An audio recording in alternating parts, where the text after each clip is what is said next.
နေရနေပြီးတော့ကျွန်တော်ဒီရန်ကုန်မှာလာပြီးတော့အထက်ကျုပ်ဆက်ုံဆင်းနေပေါ့အထက်ကျုပ်ဆက်ုံဆင်းနေဆိုတော့ဟိုလာတာလည်းအဲ့လောက်အများကြီးတော့မရဘူးပဲเนาะနေ့လည်းကြာပေါ့သူ့ရွာကနေပြီးတော့ဖုံးဝင်လာတယ်ပေါ့သူ့အမေနေမကောင်းဆက်ုံတက်ရမယ်ငွေကြေးအရေးပေါ်လိုအပ်တယ်ပေါ့ဖွဲသားမမယူသူကစိတ်ညစ်ညစ်နဲ့ဒီလိုကြောင်သူ့ရဲ့အဖြစ်လေးကိုပြောပြတယ်ပေါ့ပြောပြတဲ့ခါကျတော့အေးအမပွဲသားတွေကသူတို့ဂွင်ထဲရောက်သွားတော့ဗျာเนาะအော်အဲ့ဒါမြန်ညီမလေးရဲ့မမပြောတဲ့အလုပ်ကိုညီမလေးလက်ခံလိုက်လို့ရှင်ရင်ညီမလေးကဖြစ်ပြနေတဲ့ညီမလေးရဲ့အခက်အခဲပြဿနာတွေပြည်လည်သွားနိုင်တယ်ပေါ့နော်ဟုတ်ကဲ့အားလုံးမင်္ဂလာပါဗျာဒီနေ့မှတော့ဒါအမေစီဖို့အတွက်နဲ့ပေါ့နော်ဒါမိမိရဲ့ပြောစီပွားကိုကြောင်းစားလိုက်ရတဲ့ပမာလေးတယောက်ကြောင်းတော့ပြောပြတဲ့ဗီဒီယိုဖိုင်လေးကိုကျွန်တော်ပြန်ပြီးတော့ရေရှင်းလုပ်ပေးခြင်းပါတယ်ဗျာဒါဆိုရင်ဒါဒီကိုပြောပြထားတဲ့ဗီဒီယိုဖိုင်လေးကျွန်တော်တို့အရင်ဆုံးနားထောင်ကြည့်အောင်ဗျာကျွန်တော်တို့ဒီမြန်မာအမျိုးသမီးတွေအကြောင်းမျိုးမျိုးကြောင့်သူတို့ရဲ့အပြိုစင်ဘဝကိုတနည်းအားဖြင့်ပါကင်ပေါ့ဗျာပါကင်ဘဝကိုရောင်းစားရတဲ့အခြေအနေတွေရှိနေတယ်ဆိုတဲ့အကြောင်းကိုเนาะကျွန်တော်ဘူးသူရရအောင်လို့ねကျွန်တော်နည်းနည်းလေးပြောပြခြင်းပါတယ်ဗျာเนาะဒါပါတော့ကောင်မလေးတယောက်ပေါ့ဗျာကောင်မလေးတယောက်နေရနေပြီးတော့ကျွန်တော်ဒီရန်ကုန်မှာလာပြီးတော့အထက်ကျုပ်ဆက်ုံဆင်းနေပေါ့အထက်ကျုပ်ဆက်ုံဆင်းနေဆိုတော့ဟိုလာတာလည်းအဲ့လောက်အများကြီးတော့မရဘူးပဲเนาะသူကပညာလည်းမတတ်ဘူးဆိုတော့လေအဲ့ဒီမှာဒီလိုပဲထုံနီးသူ့ရွာလေးကိုပေါ့ဗျာသူပို့နိုင်တဲ့လောက်လေးပေါ့ဟာလာ3သိန်းပို့လိုက်2သိန်းပို့လိုက်နဲ့ဒီလိုပဲသူလည်းအစင်ပြေသူလိုစားတော့တာပေါ့နော်အစင်ပြေသူစားတော့အဆောင်လေးငှားနေပြီးတော့ဒီလိုပဲဘဝကိုအစင်ပြေသူလိုလေးဖြတ်တန်းနေတာဗျာနော်အဲ့ဒီမှာ तू ကဒါသူတို့ဒီကျွန်တော်ဒီအခု TikTok တို့ဘာတို့ကနေပြီးတော့သူ့ကို Messenger ကနေလာပြီးတော့ဒီကျွန်တော်ဒီပွဲစားတွေပေါ့ဗျာပွဲစားမမကြီးတွေပေါ့လားပွဲစားမမကြီးတွေလာပြီးတော့ချိတ်တယ်ပေါ့ဗျာချိတ်ပြီးတော့သူ့ကိုစီယုံသိမ့်သွင်းတယ်ပေါ့နော်အဲ့ဒီမှာတနေ့လဲကြာပေါ့သူ့ရွာကနေပြီးတော့ဖုံးဝင်လာတယ်ပေါ့သူ့အမေနေမကောင်းစိတ်ုံတက်ရမယ်ငွေကြေးအရေးပေါ်လိုအပ်တယ်ပေါ့ဘယ်လောက်လိုလဲလို့ကောင်မလေးကမေးတဲ့အခါကျတော့ငွေကြေး350လောက်လိုတယ်တဲ့350လောက်ဆိုတော့ဗျာဒီမှာစိတ်ုံစင်းနဲ့အလုပ်သမားတယောက်ရှိမှဒီလို350ဆိုတဲ့ငွေအမောင်းကဘယ်လိုပြီးတော့ရှိနိုင်မှာလဲဟုတ်တယ်မလားအဲ့ဒီမှာကောင်မလေးတော်တော်ပူသွားတယ်သူကရုပ်ရည်လေးကလည်းတန်တန်ချောချောလေးဆိုတော့လေသူအဲ့ဒီကျွန်တော်ဒီအခုဒီ Telegram တို့ကျွန်တော်ဒီ TikTok တို့ကနေပြီးတော့ဒီ chatbot တွေကနေလာပြီးတော့ဒီ Viber တို့ဘာတို့ကနေလာပြီးတော့သူ့ကိုစီယုံထားတယ်ပေါ့ဗျာဖုန်းနဲ့အဆက်အသွယ်လုပ်ပြီးတော့ဆက်ထားတဲ့ဒီကျွန်တော်ဒီပွဲစားအမမကြီးရှိရောပေါ့အဲ့ဒီမှာပွဲစားမမကြီးကိုသူကစိတ်ညစ်ညစ်နဲ့ဒီလိုကြောင်သူ့ရဲ့အဖြစ်လေးကိုပြောပြတယ်ပေါ့ပြောပြတဲ့ခါကျတော့အေးအမပွဲစားတွေကသူတို့ဂွင်ထဲရောက်သွားတော့ဗျာနော်အော်အဲ့ဒါမြန်ညီမလေးရဲ့မမပြောတဲ့အလုပ်ကိုညီမလေးလက်ခံလိုက်လို့ရှင်ရင်ညီမလေးကဖြစ်ပြနေတဲ့ညီမလေးရဲ့အခက်အခဲပြဿနာတွေပြည်လည်သွားနိုင်တယ်ပေါ့နော်အဲ့ဒါ तू ကဘယ်လောက်ရမလဲလို့ तू ကမေးတဲ့ခါကျတော့ညီမရေးတဲ့330ရမယ်နော်330ရမယ်ဆိုတဲ့ခါကျတော့ဟိုမှာသူ့အမေစေုံတက်တာကလူတာတော့350ပေါ့ဗျာလောလောဆယ်330လောက်ရလို့ရှင်လဲသူ့အတွက်ဘာပဲဖြစ်အဆင်ပြေတယ်ဆိုပြီးတော့အဲ့ဒီကောင်မလေးကနေပြီးတော့အဲ့ဒီအလုပ်ကိုမလုပ်ချင်ပေမဲ့လည်းအခြေအနေအကြောင်းကြောင့်လက်သင့်ခံပြီးတော့လှုပ်လိုက်ရတယ်ဆိုပါတော့เนาะအဲ့ဒီမှာအဲ့ဒီညပေါ့ဗျာเนาะအဲ့ဒီညကိုသူတော်တော်ကြီးစူးစမ်းပြီးတော့ဖြတ်တန်းလိုက်ရတယ်ပေါ့နောက်မှသူကပြောပြတဲ့အခါကျတော့အဲ့လိုပေါ့ဗျာဒီပတ်စံပေးပြီးပျော်သွားတဲ့သူတွေကတယောက်တည်းလည်းမဟုတ်ဘူးအဖွဲ့လိုက်ကြီးဆိုတဲ့အခါကျတော့သူကအဲ့ဒီမှာအဲ့ဒီညလည်းပြီးလဲပြီးတော့နောက်နေ့မှာသူဆေးရုံနေပါတော့မရောက်ဘူးပေါ့ဗျာဟုတ်လားဟိုပြောမှဆိုရင်တော့ဟိုမယုံသေးစကားပေါ့မိုးမလင်းမချင်းပေါ့ဗျာဟုတ်လားသူတို့ကလည်းပတ်စံပေးထားတယ်ဆိုပြီးတော့တန်အောင်အုပ်စုလိုက်ကြီးပေါ့9ကို6လောက်ကဝိုင်းပြီးတော့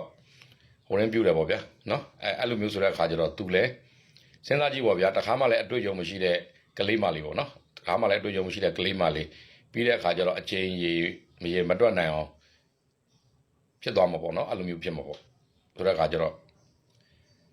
အဲ့ပတ်စံ330တော့သူရလိုက်တယ်ရပြီးတော့အခါကျသူ့အိမ်ကိုတော့သူလွှဲပေးလိုက်တယ်ဒါပေမဲ့လောလောဆယ်မှာသူချက်ချင်းလည်းငင်သူအလုပ်ကိုဒီကျွန်တော်ဒီအထက်ချုပ်ကိုသူပြန်မစင်းနိုင်ဘူးသူရဲ့ကျွန်တော်ဒီကျမ်းမာရေးအခြေအနေပေါ့ဗျာနော်ကျမ်းမာရေးအခြေအနေခြုံယွင်းသွားတယ်ပေါ့သူတစ်ပတ်10လောက်သူအနားယူလိုက်ရတယ်ပေါ့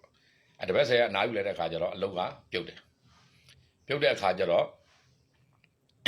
့အခုနပွဲသားမမနေပြီးတော့ညီမလေးရဲ့တတက်စားလဲကြက်သွန်နှစ်တက်စားလဲကြက်သွန်ပါပဲဟာလားမထူးတော့ပါဘူးမမချက်ပြီးမပူနဲ့ဆိုပြီးတော့အဲ့လိုပေါ့ဗျာဟာလားတစ်ကျင်းနှစ်ကျင်းသုံးကျင်းပေါ့အဲ့လိုပေါ့4-50ကျင်းသူအမေစေးုံတက်ဖို့ဆိုပြီးတော့ဈေးကိုသူစိတ်မပါပေမဲ့လည်းသူရှာလိုက်ရတယ်ပေါ့ အဲ့ဒါတွေအားလုံးပြီးသွားတယ်ဗျာသူ့မိလည်းအဆင်ပြေသွားတယ်သူ့မိဆေးဝန်ဆင်းတယ်ဆေးရုံတွေပဲတက်ပြီးတော့အဆင်ပြေသွားတယ်ဒါပေမဲ့ तू ကဒီထဲကျုပ်ဆိုင်မှာ तू ကမရှိတော့ဘူးเนาะဒီခုနပွဲစားမမတွေရဲ့ဟိုဘယ်လိုပြောကျုံသွင်းခြင်းကို तू ကခံလိုက်ရပြီဆိုတဲ့အခါကျတော့ဒီအလုပ်ထဲမှာ तू မျောနေတယ်ပေါ့တို့ပေမဲ့ तू ကပထမတော့ကတော့ तू ကအပြိုစင်ဖြစ်တဲ့အတွက် तू က330ရပြီမဲ့နောက်ပိုင်းကျတော့ဈေးတွေကတဖြည်းဖြည်းနဲ့လျော့လာတယ်နောက်ပိုင်းဘယ်လောက်ထိလျော့လာလဲဆိုတဲ့အခါကျတော့ကျွန်တော်ဒီ9000 8000သူလောက်တက်လဲကြာသွားတော့နော်လောက်တက်ကြာသွားတဲ့ခါမှာ9000 8000ဆိုတဲ့ဘဝမျိုးသူရောက်လာတယ်ရောက်လာတဲ့အချိန်ကျတော့သူ့ကိုနောက်တော့နီးနဲ့သူကအဲ့ဒီပွဲသားမမတွေကပါဘယ်လိုချိတ်လဲဆိုတော့ကျွန်တော်ဒီခုတော့ဒီမြန်မာပြည်မှာအလုပ်လာလုပ်နေတဲ့တရုတ်မရားပေါ့ဗျာတရုတ်မရားလုပ်မယ်ဆိုလို့ရှိရင်တစ်လကို10သိန်းပေးမယ်တိုက်ခန်းထားပေးလာမယ်အဲ့တရုတ်လာတဲ့အချိန်မှာသူနဲ့အတူတူနေပေးဖို့ပဲနော်အဲ့ဒီမှာ तू ကဘာပြောပြလဲဆိုတဲ့အခါကျတော့အခု तू လောက်တာလောက်ရတယ်ပေါ့နော်ဒါပေမဲ့ဒီဘွားတွေကတော့ तू အခုရုံထွက်ခြင်းနဲ့ရုံထွက်လို့လည်းမရသေးဘူးเนาะရုံထွက်ခြင်းတော့ရုံထွက်ခြင်းလို့မရသေးတဲ့အတွက် तू ဘယ်လိုလုပ်ရမလဲဆိုပြီးတော့အကြံတောင်းတာပေါ့ဗျာเนาะအဲ့မှာကျွန်တော်လည်းသူ့ကိုဘယ်လိုအကြံပေးရမလဲမသိသေးဘူးဗျကဲဒီကကျွန်တော်ဗီဒီယိုကိုကြည့်နေတဲ့ကျွန်တော်ရဲ့မိတ်ဆွေတငယ်ချင်းတွေရောလဲကျွန်တော်ဘယ်လိုသူ့ကိုဘယ်လိုအကြံပေးရမလဲဆိုတာကိုကျွန်တော်တို့တစ်ချက်လောက်ပြောပြခဲ့ကြပါအောင်လို့ပြောကြရင်တော့ဒီနေ့ဒီဗီဒီယိုဒီမှာပဲအဆုံးသတ်လိုက်ပါတယ်မြန်မာအမျိုးသမီးငယ်တွေเนาะဒီကျွန်တော်ဒီပွဲသား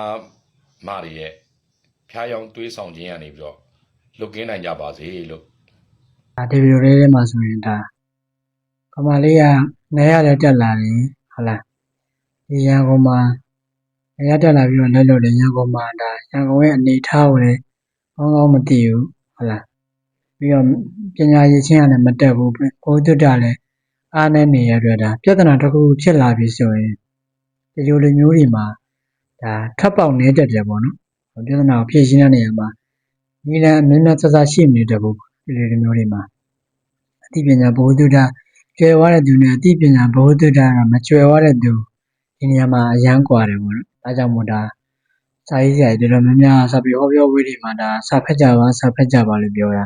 မိမိရဲ့စိတ်ဓာတ်ကိုလည်းဒါဖြိုဆင်အောင်နော်ပြဿနာတွေဒီလိုမျိုးပြဿနာတွေဖြေရှင်းလိုက်ရင်ဘဝတုဒ္ဒရှိရတဲ့သူနဲ့ဘဝတုဒ္ဒမရှိရတဲ့သူဒါပြဿနာဖြေရှင်းပုံရင်ကွာတယ်ပေါ့နော်ကဲဒါတော့ထားပါတော့နော်သူလည်းသူ့ရဲ့ပြဿနာကိုဘယ်လိုမှမဖြေရှင်းနိုင်တဲ့ဆုံးတာသူမိပါကိုသူခြေသိဆက်တယ်လို့သဘောထားရမယ်ပေါ့နော်ဒီစိတ်ကြက်လေးတော့မိဘကိုတိကျတဲ့စိတ်ကြက်လေးကတော့ဒါအရင်ကလေးစားဖို့ကောင်းပါတယ်ဒါပေမဲ့ဒါဒီဖြစ်စဉ်မှာဆိုရင်ဒါသူပထမတစ်ခါဒါသူမိဘကိုခြေသိဆက်တယ်ဒါ330ရတယ်ကဲလောက်ပြောသွားတယ်လောက်ကထက်ရှာလို့မရတော့ဘူးလားနော်ရန်ကုန်မှာဆိုဆက်ယုံပေါင်းများစွာရှိရပါတော့တနေရာမရတနေရာဒါမိမိနေနဲ့ဒါ live ထိုက်ပြီးတော့လုပ်လို့ရတယ်ပေါ့နော်ကဲထောင်းတော့လောက်ကလည်းမရှိဘူးဟုတ်လားလောက်ကလည်းမရှိမိဘလည်းစေဖို့လည်းထက်လို့နေသေးတယ်ကဲထက်လုံးနှစ်ခါသုံးခါမိဘစေဖို့လုံလောက်သွားပြီဆိုရင်ဒါဒီနားမှာလည်းသူရက်တင်လိုက်နော်ဒါမင်းသူကိုယ်တိုင်ကလည်းဒါဒီလောကတွေကိုမဝင်ခြင်းဘူးဆိုတဲ့စိတ်ဆန္ဒရှိလို့ရှိရင်ပေါ့နော်ဒါဒီနေရာမှာရက်လိုက်တင်ပြီးတော့ကိုမိဘကျမ်းမာရေးကောင်းသွားတဲ့ချင်းကိုကကောင်းတဲ့ level လေးနဲ့ပဲဒါရှေ့ဆက်ပြီးတော့လုပ်တင်တယ်ပေါ့နော်ရန်ကုန်မှာရှိတဲ့ပွဲစားတွေကဒီလိုပဲပြောပါမယ်နော်လက်စားလက်ကျဆိုလက်စားလက်ကျဆိုဒါပေမဲ့မတူဘူးပေါ့နော်ဒီလောကတွေကိုဆုံးဆုံးမြုံသွားပြီးတော့ဘဝအဖက်မစင်တဲ့မိန်းကလေးတွေမြန်မာနိုင်ငံမှာများစွာရှိပါတယ်နော်ဒါကြောင့်မလို့ဒီလိုပွဲစားတွေရဲ့စကားတွေကိုမယုံကြည်ချဖို့ကျွန်တော်ညီမတွေကိုဒါပြောချင်ပါတယ်နော်နောက်ပြီးတော့ဒါဒီခေတ်ခါမှာမိမိဒါဒီလိုလောကတွေကနေနောက်ထွက်ချင်တယ်ဆိုရင်လုပ်လို့ရတဲ့နည်းလမ်းတွေများစွာရှိပါတယ်အကောင်းဆုံးနည်းလမ်းကတော့ဒါနဲ့မိမိဒီလိုလုပ်ပြီးတော့ကိုကတစ်ချိန်မှာဒီလိုဘဝနဲ့ရုံထွက်မယ်လို့ကိုယ်ခံထားတဲ့သူဆိုရင်ကိုကလည်းဒီလိုလောကနဲ့ရုံထွက်ဖို့စိတ်ဆန္ဒပြင်းပြတဲ့သူဆိုရင်ကိုမှငွေစုတာပြီးလို့ရှိရင်ထိုင်းလို့ဖြစ်ဖြစ်မလေးလို့ဖြစ်ဖြစ်တော့ဒါကောင်းမွန်တဲ့ဒါ agent တွေရှိတယ်မြန်မာနိုင်ငံမှာ agent တွေနဲ့ချိတ်ဆက်ပြီးတော့ဒါနိုင်ငံခြားမှာလှုပ်ပြီးတော့မိမိရဲ့ဘဝကိုဒါတစ်ကနေပြန်စတင်တယ်ပေါ့နော်မိမိရဲ့မိဘကိုလည်းဒီနောက်မှာဒါငွေမျက်နှာဆဆပံ့ပိုးနိုင်မယ်ကိုယ့်ရဲ့အချိန်မေးကြီးကလည်းမြန်မာနိုင်ငံမှာခြံခဲ့ပြီးတော့ ဒါနိုင်ငံခြားမှာကိုက social media လည်းမသုံးတဲ့ဒီအချိန်မှာနော် social media တွေလည်းဒါလောလောဆယ်မသုံးဘဲနဲ့ဒါနိုင်ငံခြားမှာထွက်သွားပြီးတော့ကိုယ်မှာကောင်းတဲ့အလုပ်ပဲလုပ်ဟုတ်လားအဲ့အချိန်မှာကိုယ့်ဘောနားလည်းသူကိုယ့်ကိုဒါကိုယ့်ရဲ့ဘဝကိုစာနာပေးနေတဲ့သူကိုယ့်ကိုတကယ်ချစ်မြတ်တဲ့သူတွေ့လို့ရှိရင်ဒါလက်ထပ်ပြီးတော့ဘဝကိုကောင်းကောင်းကြီးဖြတ်သန်းသွားလို့ရပါတယ်နော်ခုခေတ်မှာဆိုရင်ဟိုတုန်းကဆိုရင်တော့ဒါမကျေတဲ့အခါကျတော့ဒါနိုင်ငံခြားကိုထွက်ဖို့လည်းဒါမလွယ်ဘူးပေါ့နော်ဟိုတုန်းကဆိုရင်အခုဆိုရင်နိုင်ငံခြားထွက်ရတာအရင်အောင်မှလွယ်နေပါပြီနော်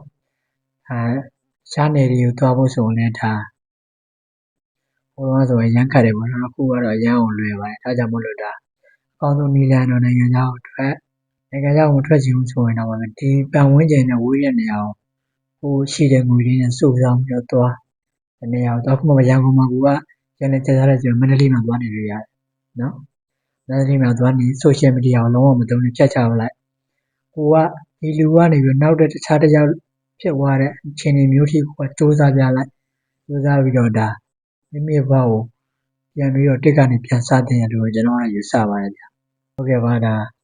ဒီဗီဒီယိုဖိုင်လေးနဲ့ပတ်သက်ပြီးတော့ဒါမြန်မာနိုင်ငံမှာရှိတဲ့မျိုးသမီးတွေအကျိုးတစုံတရာရရှိလိမ့်မယ်လို့မျှော်လင့်နေတဲ့ဒါကျွန်တော်